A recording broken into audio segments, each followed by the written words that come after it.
Hello అండి, ఈరోజు video వచ్చేసరికి మన తెలుగు వారి కమ్మని రుచి మ్యాంగో పులిహోర అయితే చేశాను. చాలా టేస్టీగా అండ్ చాలా సింపుల్గా కూడా చేసుకోవచ్చు. క్విక్ రెసిపీ అని చెప్పొచ్చు. మనకు టైం లేనప్పుడు ఇలాంటి రెసిపీ చేసుకుంటే చాలా ఫాస్ట్గా మన వంట కంప్లీట్ అయిపోతుంది. అండ్ నాకు వచ్చేసరికి ఇక్కడ మా చెట్లో దొరికిన మామిడికాయలు తీసుకున్నాను. చాలా ఫ్రెష్గా దొరికాయి. మనకు అవైలబుల్ ఉంటే ఓకే, లేదంటే మార్కెట్లో దొరికినవైనా పర్వాలేదు.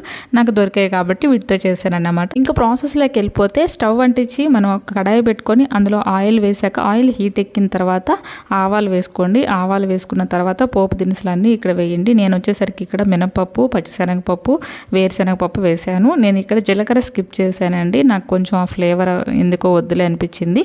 సో మీకు ఇష్టమైతే మీరు వేసుకోండి. సో నేను ఇవన్నీ వేగిన తర్వాత ఒక 2 రెమ్మల కరివేపాకు అయితే వేసేసాను. కరివేపాకు కూడా మంచి ఫ్లేవర్ ఇస్తుంది మనకు. ఇక్కడ నేను కారం కోసం ఒక 3 పచ్చిమిర్చి చీలికలు వేసాను, 2 ఎండుమిర్చి వేసాను.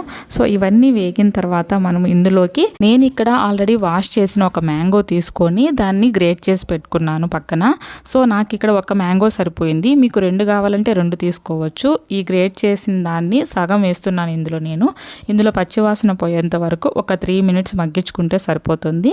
ఇందులోకి నేను కాస్త పసుపు వేస్తున్నాను. పసుపు అండ్ ఇంకా సాల్ట్ కూడా వేస్తున్నాను అన్నమాట. మీకు ఎంత సాల్ట్ కావాలో రుచికి తగినంత సాల్ట్ వేసుకోండి. ఇప్పుడు ఈ 2 కూడా బాగా కలిపేసుకొని కొంచెం ఆయిల్ పైకి తేలేంత వరకు మగ్గనివ్వండి. ఒక 1 మినిట్ ఉంటే సరిపోతుంది. సో ఇప్పుడు మనం స్టవ్ ఆఫ్ చేసేసి ఇంగువ పొడి ఫైనల్గా వేసుకుందాము. ఇంగువ పొడి వేసుకోవడం వల్ల చాలా టేస్ట్ వస్తుంది. సో తర్వాత నేను ఇక్కడ ఆల్రెడీ అన్నం వండేసుకున్నాను, పక్కన పెట్టేసుకొని బాగా చల్లారి పెట్టేశాను అన్నమాట. సో ఆ అన్నాన్ని ఇందులోకి నేను వేసేస్తున్నాను. మీరు అప్పుడే వండుకొని కూడా వేసుకోవచ్చు, ఏం కాదు. సో ఇక్కడ నేను అన్నం వేసిన తర్వాత బాగా కలిపేస్తున్నాను. ఆల్రెడీ సగం మామిడికాయ తురుము పక్కన పెట్టుకున్నాను కదా, ఆ పచ్చి తురుముని ఇందులో వేస్తున్నాను. ఇది వేయడం వల్ల ఫ్లేవర్ మనకు ఎన్హాన్స్ అవుతుంది, చాలా బాగుంటుంది.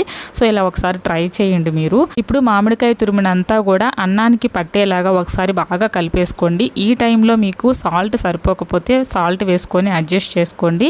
సో నేను ఇక్కడ అంతా కలిసేలాగా అన్నానికి పట్టించేసాను. తర్వాత ఫైనల్గా కొత్తిమీర తురుముని అన్నంలోకి చల్లేసుకోండి అన్నమాట. సో అన్నంలోకి మొత్తం కొత్తిమీర తురుము అంతా కూడా కలిసేలాగా ఒకసారి కలిపేసుకోండి. ఇలా కలుపుకోవడం వల్ల కూడా మనం తింటున్నప్పుడు ఆ ఫ్లేవర్ చాలా బాగా తగులుతుంది, మన పంటికి బాగా తగులుతుంది. సో ఇదన్నమాట ఫైనల్గా మామిడికాయ పులిహోర అయితే రెడీ అయిపోయింది. నేనైతే ఈరోజు మా ఆయనకి లంచ్ బాక్స్ కూడా ఇదే పెట్టేశాను. చాలా బాగా కుదిరింది నాకు రెసిపీ. ఈ సీజన్లో మనకు సమ్మర్లో మామిడికాయలు చాలా దొరుకుతూ ఉంటాయి కదా, పక్కా మామిడికాయ పులిహోర అయితే ట్రై చేయండి. నేను చెప్పిన కొలతలతో అయితే చేయండి. మీ అందరికి కూడా ఈ రెసిపీ ఎలా వచ్చిందో కామెంట్ సెక్షన్లో కామెంట్ చేయండి. వీడియో నచ్చుంటే లైక్ కొట్టి అలాగే మన ఛానల్ని సబ్స్క్రైబ్ చేసుకోండి. ఈ వీడియోని మీ ఫ్రెండ్స్ అండ్ ఫ్యామిలీ మెంబర్స్తో కూడా షేర్ చేయండి.